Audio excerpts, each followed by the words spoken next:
Yo, what's up? This is the Autel Nano Plus and it's actually my first non-DJI GPS drone. So in this video I want to figure out what I think of it and if I can recommend it to you. Let's go! And little disclaimer here, I got this drone for free from Autel to test it here on this channel, but I'm not paid for this review and they will also not see this review before it gets released.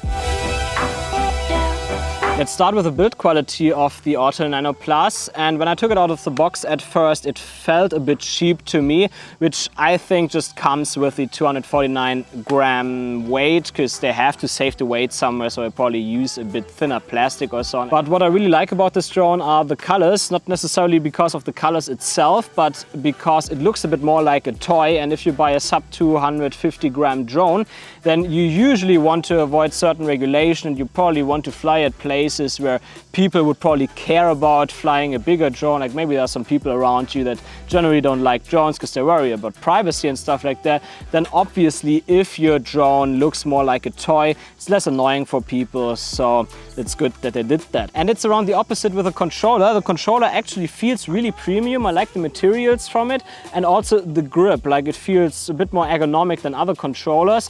Really like that feeling. But there are also some annoyances about it. Is at first that you don't have any place to store the cable or the joysticks, and that means that you can easily lose them. So I always use the back here, like in the top of the bag you have this zipper here, and in this compartment you can easily store the cable and the joysticks so you don't lose them. I actually thought once that I lost it already, but I did not, luckily, so be careful there. But yeah, this compartment helps a bit. Roma! Got the Mini 2? Yep.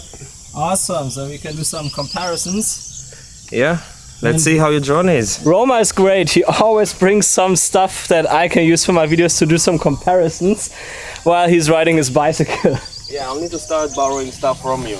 Yeah, you should feature some of my gear in your videos and not the opposite. Guys, follow his channel. Like, he has some good reviews as well there, so check them out too. Yeah. And I would say, let's quickly film the first A-roll and then do a quick comparison with the Mini 2. And the next point I want to talk about on this drone are firmware upgrades, and it actually needed a lot of firmware upgrades to get to the point where it is right now. So when it came out, I actually had a few issues with it. There was a bit of jello effect in there and the gimbal was shaking sometimes, and luckily that got resolved with firmware upgrades, so now it all looks good.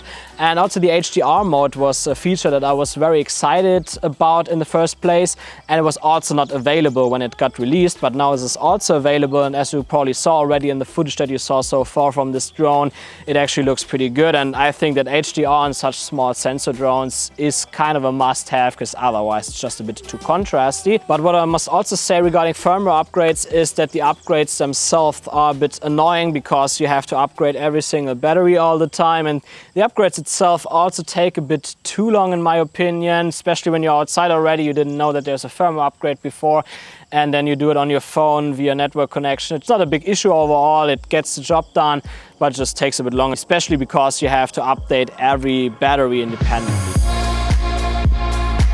And our next question, of course, is how is it to fly this drone? I must say, at first when I flew it, it felt a bit too slow, especially when going up and down. Like forward and backward was okay, but up and down was way too slow.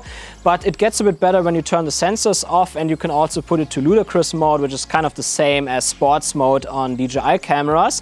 And then it's actually okay. Like, it's of course not as fast as my Mavic 3, but the speed is okay when you put it into this mode and you turn the sensors off. But there were also some things that I did not expect that I found really positive, and that's at first that you can fly it closer to the ground as DJI drones. Like if you hover over the ground and you press down, and it also gets into landing mode, but then when you shortly press up, it actually stays at the altitude where it is, and it doesn't get even lower or higher again. And DJI drones, when they sense that there's less space below the drone, then they usually keep racing up, and that can sometimes cause issues. For example, when I flew through that bank here with the DJI Air 2S, then I caused a crash there because the drone suddenly raised its altitude. But with the Autel Nano Plus, I was able to fly through it without any issues. Also here on the waterfall shots, you can see that I'm so close to the ground. You get this proximity effect there, and I really love how that comes out. So for like fly-throughs and Also this proximity effect, I would definitely prefer the Autel Nano Plus. But of course, when it comes to flying, there are also some things that I did not like. For example, it seems like that object tracking is not available, and I could at least not find it in the menu when I tried it today. There is like portrait mode, but didn't actually follow you. It's more like portrait position. It's probably coming via firmware upgrades in the future. Another point is also the signal strength and connection with this drone. It's overall pretty good, but I had one issue once. Usually, like when I fly DJI drones and I lose connection, like it comes back relatively quickly and it gets connection back.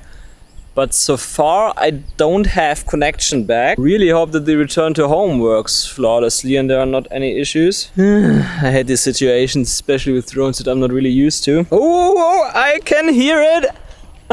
It hovers over me now. I just don't get connection back. Usually when a drone does return to home, I don't actually want it to land. I just want it to come back to me so that I have connection. I can do the rest by myself. I actually had it before that it would have crashed into palm trees, but then I could intervene with the controller. Didn't hit my motorbike. That's lucky. Now it connected again, that's good, but I would definitely suggest you to ensure before you fly away, especially a bit farther, that you really ensure that your home point is set where the drone can actually land. Like it was actually close to my motorbike here. It's not guaranteed that you get connection back while it does return to home. Be aware of that. Now I already mentioned that this drone is a bit nicer for fly-throughs because it can fly closer to the ground. When you do fly-throughs, obviously you want to turn the sensors off because otherwise the drone will slow down and probably don't even fly through it. But usually, of course, you want to keep your obstacle avoidance sensors on to avoid eventual crashes. And I must say that the sensors work really good. Like every time when I approached something, it slowed down pretty quick and it stopped, so no issues there. But it's a bit annoying because it detects obstacles that are super far away, which is generally good, but then it starts beeping already, and I hate that. It's like you're 10 meters away, or it feels like 10 meters away from something, and you still hear it beeping all the time, and that can get annoying, which is why I would recommend you to either turn the volume of your phone down completely or just turn the sensors off if there's nothing around you, which obviously you should only do really if there's nothing around you. But yeah, sensors overall good, but they can get annoying. I would love if they fixed that via firmware, that the beeping starts a bit later.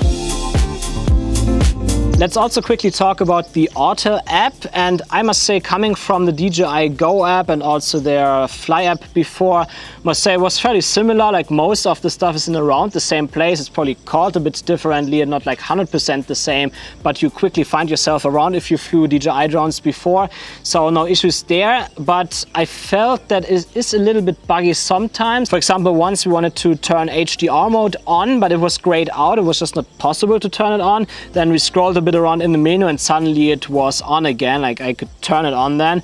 So that was a bit weird, but it only happened once to us. So I assume it was probably just a temporary issue or stuff like that. But I would overall say that it's a bit more buggy than on DJI. Not a big issue though. You won't have any problems with the app controlling your drone. Let's also talk about the batteries from the Autel Nano Plus, and as you can see, they are super small and lightweight, similar to the batteries from the Mini 2 and so on.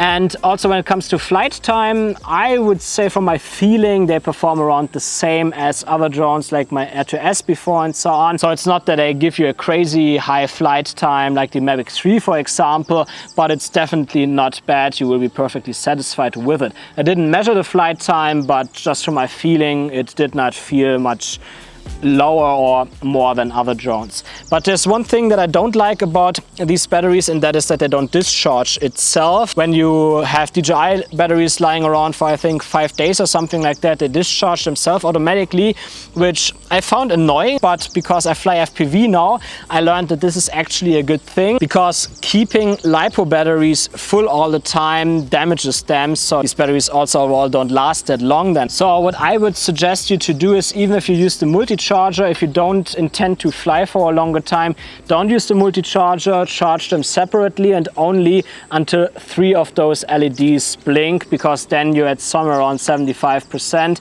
and that means that you're somewhere around storage capacity, so you can increase the lifespan of those batteries by doing so. Roma, what are you doing?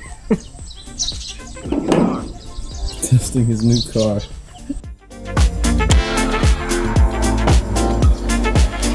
Let's also talk about the camera and the footage from the Autel Nano Plus. And the camera is quite interesting because it has a 0.8-inch sensor, so it's a bit bigger than other sensors. And it also has 50 megapixels, so it can use the quad Bayer function that you already saw before, I think, on the Air 2 to generate an HDR effect. That's definitely great. And it also has a pretty large aperture, I think at f1.9, so that also gives you a bit better low light. So overall it sounds pretty good on paper, but how does it perform in real life? And I can say that overall I think it's pretty good. Like, most people will be happy with the footage coming from this drone, especially because of that HDR functionality. You can see more detail in the highlights and the shadows at the same time, which is always preferred because it makes your footage look a bit more professional. But on the opposite side, there's this one thing that I don't like about the footage, and that is that it's completely over sharpened. It's more like this smartphone look, the classical smartphone look that you're used to. And many small sensor cameras and drones have that. Of course, I want to have sharp footage, don't get me wrong there, but the sharpness should come from the lens, which is then not actually sharpness anymore, it's more like detail. But I don't want to have this artificial sharpening that's going on those cameras. But I must also say that it's one of those things that most people don't really recognize anyways. So if you're starting out with drones, especially if you're a vlogger or so on, which you likely are when you get these drones, or you want to get some holiday shots, then it will be perfectly fine. You should not worry about that. So I would say let's do a quick comparison with the Mini 2. Thanks again, Romer.